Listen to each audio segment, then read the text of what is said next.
30 مارچ 1997 تقریباً آج سے 27 سال پہلے 27 سال پہلے اتوار کا دن تھا۔ ایک نوجوان جو کہ اپنی خالہ کی بیٹی کے عشق میں گرفتار تھا، وہ 19 سالہ خوبصورت دبلا پتلا کلین شیو فرسٹ ایئر کا طالب علم محمد عتیق الرحمان نامی نوجوان بندہ ناچیز کے غریب خانے کے اوپر حاضر ہوا، اس بات سے بے خبر کہ اب عشق مجازی چھوڑ کر عشق حقیقی کے کلزم محبت میں غوطہ لگانے جا رہا ہوں۔ جیسا کہ مرد ابریشم میں بانو قدسیہ نے کہا تھا، کچھ فقیر جوانی میں عشق مجازی کی ٹھوکر کھا کر اتنے دل برداشتہ ہو جاتے ہیں کہ پھر انہیں ساری دنیا ٹھکرا کر ایک اللہ کی ذات کا تکیہ رہ جاتا ہے۔ اب مخلوق ان کی تلاش میں بالکل ویسی رہتی ہے جیسے یہ کبھی اپنے مجازی معبود کے دیدار کے لیے دیوانہ وار پھرا کرتے تھے۔ یہ لوگ بذات خود محبت کا ایک گرڈ اسٹیشن بن جاتے ہیں، جس سے کئی علاقے، کئی بستیاں روشن ہو جاتی ہیں اور ان کی باتوں سے راضی برضا رہنے کی خوشبو محسوس ہوتی ہے۔ ان کے چلنے پھرنے میں عاجزی، عبادت میں اللہ سے وصل کی خواہش ہوتی ہے، اور یہ خلق سے چھپ کر بسر کرنا چاہتے ہیں، مگر لوگ انہیں پھر بھی ڈھونڈ نکالتے ہیں۔ یعنی بانو قدسیہ نے مرد ابریشم میں یہ بات کہی تھی کہ ان میں ایک کیرزمیٹک اپروچ آ جاتی ہے، یہ ہر دل عزیز ہو جاتی ہیں، لوگ ان سے محبت کرتے ہیں، دوست، احباب، رشتہ دار۔ خیر، حضرت چلے تھے کسی نازنین آزاد حسینہ کو اپنی زنجیر محبت میں قید کرنے کے لیے۔ وہ تو آزاد پنچھی، ان کی محبت کے پنجرے میں نہ تو اس نے قید ہونا تھا، نہ وہ ان کو قید کر سکے، مگر حضرت جو ان سے اپنے آپ کو انہوں نے قید کروا دیا، وہ بھی اب جب انہوں نے قید کروایا تو کسی زلفوں والی نازنینہ کی نہیں بلکہ داڑھی والے بابے کی محبت کے پنجرے میں خود قید ہو گئی، جبکہ قید کسی اور کو کرنے جا رہے تھے۔ ظاہر ہے جو جیسا کرے گا وہ ویسا بھرے گا کہ مصداق یہ حضرت خود ہی بیت کی زنجیر سے قید ہو بیٹھے۔ مختصر یہ کہ اللہ تعالیٰ جس کو چاہے قبول فرما لے۔ پھر کچھ ہی دنوں میں دنیا نے یہ منظر دیکھا کہ اب وہ جو 19-20 سالہ عتیق الرحمان تھا، اب اللہ اور اس کے رسول کی محبت میں گرفتار ہو چکا تھا۔ جو آیا تو تھا کسی عورت کی محبت میں گرفتار ہو کر، اب چہرہ رسول، چہرہ سنت رسول، سر پر پگڑی اور جسم سفید لباس سے سج چکا تھا۔ راتیں درود شریف اور اوراد و وظائف تہجد پر پڑھتے گزرتی تو دن پرسوز آواز میں سامعین کے دل و دماغ کو معطر اور آنکھوں کو پرنم کرتے نعت شریف پڑھتے اب گزرنے لگے۔ بلبل لاہور کا خطاب بھی حاصل کیا کہ دوست احباب انہیں بلبل لاہور کہنے لگے کہ بھئی ان کی آواز جب یہ نعت پڑھتے ہیں تو بڑی کمال نعت پڑھتی ہیں۔ لوگ اپنی محافل اور جلسوں میں نعت شریف کی فرمائش کرتے۔ اب وہی عتیق تھا جس کو کبھی حضور داتا گنج بخش تو کبھی حضور علیہ الصلوۃ والسلام کی خواب اور کبھی حضور غوث اعظم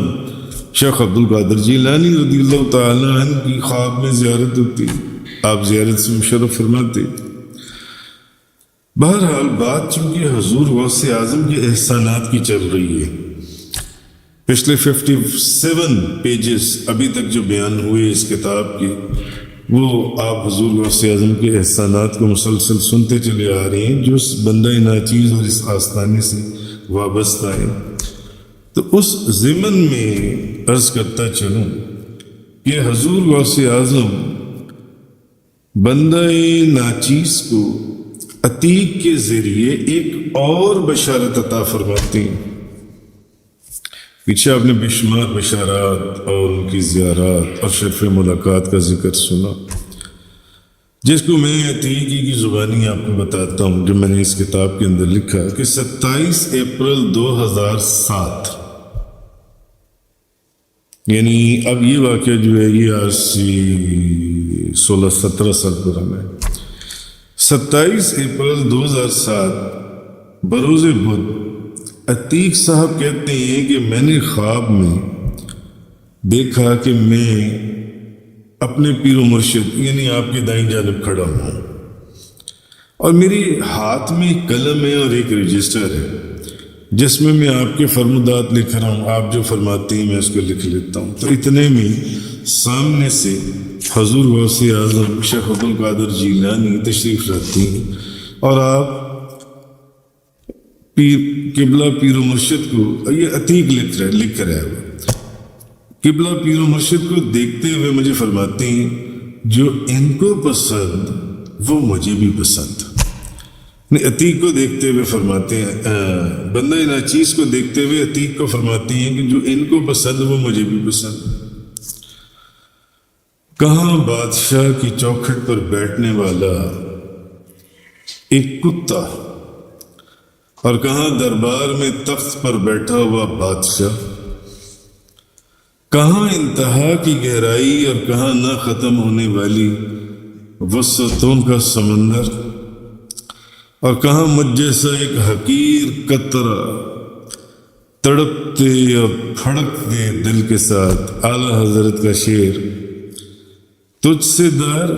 در سے سب اور سب سے ہے مجھ کو نسبت، میری گردن میں بھی ہے دور کا ڈورا تیرا، کچھ بڑی بات نہیں کہ دریا نہریں نالیاں قطرے تو سمندر کی طرف کشش رکھتی ہیں، مگر بات تو تب ہے کہ قطرے کو خود سمندر گلے لگا لی۔ بابا جی صاحب رحمۃ اللہ علیہ میرے پیر و مرشد حاجی محمد یوسف علی نگینہ، آپ فرمایا کرتے تھے، قطرہ جے جاوے بہر ول اے بھی تے ہے کمان، پر تام ازائے بہر جے قطرے نو آ ملے۔ کہنے کا مقصد یہ ہے کہ کہاں بادشاہ کی چوکھٹ پر بیٹھنے والا ایک کتا، اور کہاں دربار میں تخت پر بیٹھا ہوا بادشاہ، اور کہاں انتہا کی گہرائی اور کہاں نہ ختم ہونے والی وسعتوں کا سمندر، اور کہاں مجھ جیسا ایک حقیر قطرہ۔ کہ حضور غوث اعظم شیخ عبد القادر جیلانی رضی اللہ تعالی عنہ عتیق الرحمن کو یہ فرما رہے ہیں کہ جو ان کو پسند وہ مجھے بھی پسند۔ 27 اپریل 2007 کو بہرحال بندہ ناچیز کے متعلق حضور غوث اعظم کا یہ فرمانا کہ جو ان کو پسند وہ مجھے بھی پسند، من آنم کے من دانم۔ کبھی اپنے آپ کو دیکھتا ہوں تو کبھی حضور غوث اعظم کے فرمان کو، اور پھر کچھ عرصہ ہی گزرا تھا کہ حضور غوث اعظم شیخ عبد القادر جیلانی نے اپنی بشارت کی تصدیق کرتے ہوئے ایک سند عطا فرمائی۔ اسناد تو کئی عطا فرمائی، اور وہ اس کتاب میں ذکر آپ بے شمار پڑھا ہے، اور بھی آپ آگے سنیں گے سمجھیں گے کہ جو تم کو پسند وہ مجھے بھی پسند ہے۔ ہوا یہ 2004 میں ایک واقعہ پیش آیا۔ ہمارے قریبی دوستوں میں سے بیعت ہونے والے نیٹ ورک لیزنگ کے مینیجر محمد رفیق بھٹی پر ان کی لیزنگ کمپنی کا ایک پٹے دار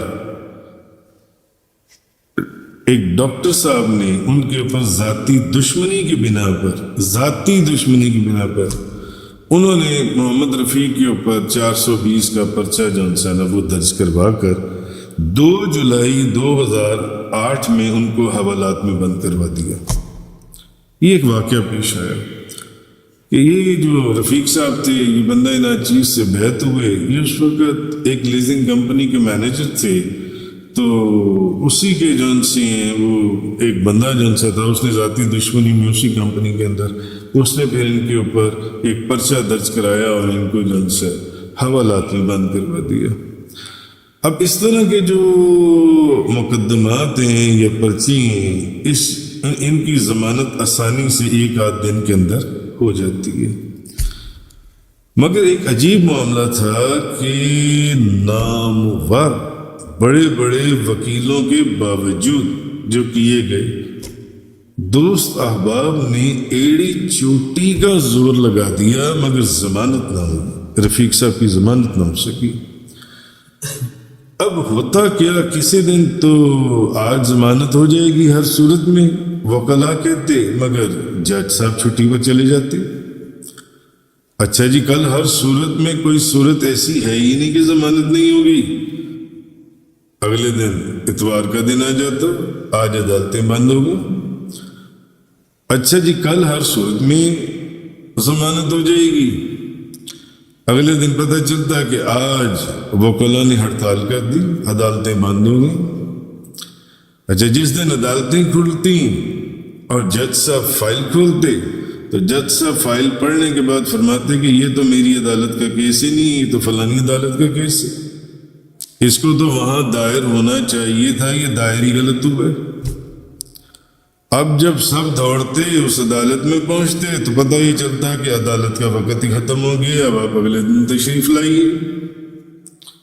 الغرض یہ میں ایک مثال دے رہا ہوں، اس کشمکش میں پورے 10 دن گزر گئے، معمولی سی ضمانت تھی جو ضمانت ہی نہیں ہو رہی۔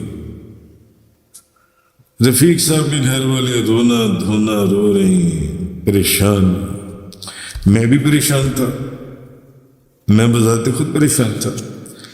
کیونکہ اب 10 دن گزر چکے تھے۔ اچھا، اگلے دن 11ویں شریف، ختم 11ویں شریف کی محفل تھی، اور رفیق صاحب کے متعلق یہ تھا کہ جب سے وہ بیعت ہوئے تھے انہوں نے 11ویں شریف کا کبھی ایک بھی ناغہ نہیں کیا تھا۔ آندھی ہو، طوفان ہو، بارش ہو،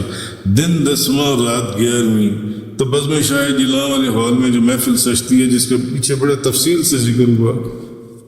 رفیق صاحب نے کبھی 11ویں شریف کی محفل کا ناغہ نہیں کیا تھا۔ درس قرآن، ذکر کی محفل میں وہ لازم شامل ہوتے تھے، دعا میں شامل ہوتے تھے۔ اب میں سوچ رہا تھا کہ کل 11ویں شریف ہے اور کیا وہ کل بھی محفل میں شامل نہ ہو پائیں گے؟ اسی پریشانی میں سویا تو صبح، یعنی جس دن محفل 11ویں شریف تھی، اب یہ 11واں دن ہے، جس دن 11ویں شریف تھی، تو اس دن جب میں سویا خواب میں مجھے حضور غوث اعظم شیخ عبد القادر جیلانی آپ نے اپنی زیارت سے مشرف فرمایا، تو آپ نے شرف ملاقات عطا فرمایا، خواب کے اندر آپ تشریف لائے، تو میں دیکھتا ہوں کہ آپ کے ہاتھ میں نا ایک عصا ہے، ڈنڈا ایک، تو آپ کے سامنے حضور غوث اعظم تشریف لائیں، آپ کے ہاتھ میں ایک ڈنڈا ہے اور آپ کے سامنے زمین پر ایک بوری نما، ایک بڑا سا تھیلا نما ایک بوری پڑی ہوئی ہے جو سی ہے، تو آپ اس بوری کو نا ڈنڈا لگاتے ہوئے یا مارتے ہوئے یا لگاتے ہوئے مجھے فرمانے لگے، لو، اس کو لینا چاہتے تھے، اس کو لے لو۔ اب میں پریشان تھا پچھلے دن سے کہ یار کل تو 11ویں شریف ہے اور اس شخص نے تو آج تک کبھی 11ویں شریف کی محفل کا ناغہ ہی نہیں کیا، یہ اس میں جو درس قرآن یا درس حدیث یا محفل ذکر ہوتی ہے یہ اس میں پہنچتا ہے یہ شخص، تو کیا اتنے سالوں کے بعد اس کا آج ناغہ ہو جائے گا؟ اب 11ویں شریف جس دن شام کو ہے تو صبح فجر پڑھنے کے بعد صبح جب میں سویا تو کوئی 10-11 بجے کے قریب میں خواب میں دیکھتا ہوں کہ حضور غوث اعظم تشریف لائی ہیں اور ایک تھیلا سامنے پڑا ہے بری، اس کو اپنا ڈنڈا عصا لگاتے ہوئے مجھے فرماتے ہیں لو اس کو لینا چاہتے تھے، اس کو لے لو۔ تو میں دیکھتا ہوں اس بوری میں سے رفیق بھٹی صاحب باہر نکل رہے ہیں۔ اب یہ خواب میں دیکھ رہا ہوں کہ رفیق بھٹی صاحب اس سے باہر نکل رہے ہیں اور بوری میں سے، تو اتنے میں فون کی بیل بجتی ہے، تو میں ایک دم اٹھتا ہوں کہ فون کی بیل بج رہی ہے، اور میں خواب میں حضور غوث اعظم کی زیارت کر رہا تھا۔ آپ مجھے ایک بوری دکھا رہے تھے اور اس کو اپنا عصا لگا رہے تھے اس بوری کو، اور اس میں سے رفیق صاحب باہر آ رہے تھے اور مجھے فرما رہے تھے حضور غوث اعظم شیخ عبد القادر جیلانی لو اس کو لینا چاہتے تھے، لے لو۔ تو میں اتنے میں فون کی گھنٹی بجتی ہے، تو میں فون اٹھاتا ہوں، تو ہمارے ایک دوست حاجی عابد حسین کا فون آتا ہے، تو مجھے کہنے لگے حضور مبارک کو رفیق صاحب کی ضمانت ہو گئی۔ اور فون کی گھنٹی جب بجی تو میں حضور غوث اعظم شیخ عبد القادر جیلانی کی اس وقت زیارت کر رہا تھا، اور آپ مجھے خواب میں فرما رہے تھے کہ لو اس کو لے لو، اور فون کی گھنٹی پر میری آنکھ کھلی، میں نے فون اٹھایا تو حاجی صاحب کہہ رہے تھے کہ حضور مبارک کو رفیق صاحب، میں عدالت سے بات کر رہا ہوں، رفیق صاحب کی ضمانت ہو گئی۔ یوں مورخہ 13 جولائی 2008 کو ان کی ضمانت ہوئی، مگر ایک عجیب بات جو دوستوں کی سمجھ میں نہ آ سکی وہ یہ تھی، جو بھی اس میں ایک راز و نیاز کی بات تھی کہ رفیق صاحب پورے 11 دن ہی کیوں حوالات میں بند رہے۔ یہ بات دوستوں کو سمجھ نہ آئی، پورے 11 دن ہی حوالات میں کیوں بند رہے، اور ان کی جو ضمانت ہے وہ بھی 11ویں دن ہی کیوں ہوئی، 11ویں دن ہی ان کی ضمانت ہوئی، 11 دن وہ حوالات میں رہے، اور اتفاق سے جس دن وہ حوالات سے باہر آئے اس دن ماہانہ 11ویں شریف تھی، اور پھر اسی دن بذات خود 11ویں والے پیر نے حضور غوث اعظم شیخ عبد القادر جیلانی رضی اللہ تعالیٰ عنہ 11ویں والے پیر ہی خود ان کو آپ نے اس بوری، جس کی تعبیر میں جیل سمجھتا ہوں، اس بوری سے، اس جیل سے رہائی دلوائی کہ میں فرمانے لو اس کو لینا ہے، اس کو لے لو۔ تو عتیق الرحمان کو جو حضور غوث اعظم شیخ عبد القادر جیلانی آپ نے 27 اپریل 2007 کو فرمایا کہ جو ان کو پسند وہ مجھے بھی پسند ہے، تو یہ پھر انہوں نے وہ تو عتیق کو تو خواب میں بتایا تھا، رفیق صاحب والا واقعہ ہمیں دنیا میں دکھا کر اس کی ایک دلیل اور ایک سند بھی دے دی۔ اسی طرح ایک دفعہ میرے بیٹے احمد کا ایڈمیشن لاہور کی ایک بڑی جگہ پر کروانا تھا، تو میں نے رفیق صاحب سے کہا کہ یار کوشش کریں کہ ذرا احمد صاحب کا ایڈمیشن ہی کروا دیں، کاغذات تو سارے پورے ہو گئے ہیں۔ تو رفیق صاحب کے ایک دوست تھے، انہوں نے کہا کہ میں وہ اچھی ڈیزگنیشن کے اوپر کام کر رہے تھے، میں یہ کام جو ان سے ایڈمیشن کا جو ان سے نا کوشش کرتا ہوں، میں اس کو کہتا ہوں کہ کروا دیں، مگر کام نہ ہوا، کام لٹکتا چلا گیا۔ اچھا، اب عتیق اور رفیق صاحب وہاں پر مسلسل چکر لگاتے رہے، فائلیں لے کر آتے جاتے رہے۔ اچھا، ایک رات پھر میں سویا تو میں نے خواب میں دیکھا کہ اسی جگہ کے پر نا جہاں پر ان کے ایڈمیشن کا کیس تھا، تو بابا جی فرید الدین مسعود گنج شکر رحمۃ اللہ علیہ وہاں گراؤنڈ میں بیٹھی ہوئی، تو ان کے پاس بے شمار فائلیں پڑی ہوئی ہیں، تو حضور غوث اعظم شیخ عبد القادر جیلانی بھی وہاں موجود ہیں، تو بابا فرید صاحب سے پوچھ رہی ہیں کیا کام ہو گیا ہے یا ابھی تک نہیں ہوا؟ تو بابا فرید الدین گنج شکر فرمانے لگے نہیں ابھی تک وہ کام نہیں ہوا، آپ نے اشارے سے فرمایا نہیں ابھی تک نہیں ہوا۔ تو حضور غوث اعظم شیخ عبد القادر جیلانی فرماتے ہیں اچھا ٹھہرو، انتظار کرو، ہم آ رہے ہیں۔ اب یہ میں نے خواب دیکھا اور اسی دن یا اگلے دن ان کا ایڈمیشن ہو گیا۔ تو کہنے کا مقصد یہ ہے کہ میرے حضور قبلہ کعبہ عالم علمائی فاضل الجزئی عاشق غوث الورا فنا فی المصطفیٰ حضرت علامہ مولانا حاجی محمد یوسف علی نگینہ رحمۃ اللہ علیہ آپ فرمایا کرتے تھے کہ یہ جو آپ کو ظاہر میں ایک دنیا کا نظام نظر آ رہا ہے نا، اسی کے اوپر بالکل اس کے پیرالل اس کے اوپر ایک اور جو دنیا کا نظام چل رہا ہے کہ یہ جو آپ کو نظام بظاہر جو آپ کو لوگ نظر آتے ہیں، ان لوگوں کو چلانے والے کچھ لوگ اوپر بیٹھے ہوئے ہیں جو اس نظام کو چلا رہے ہیں۔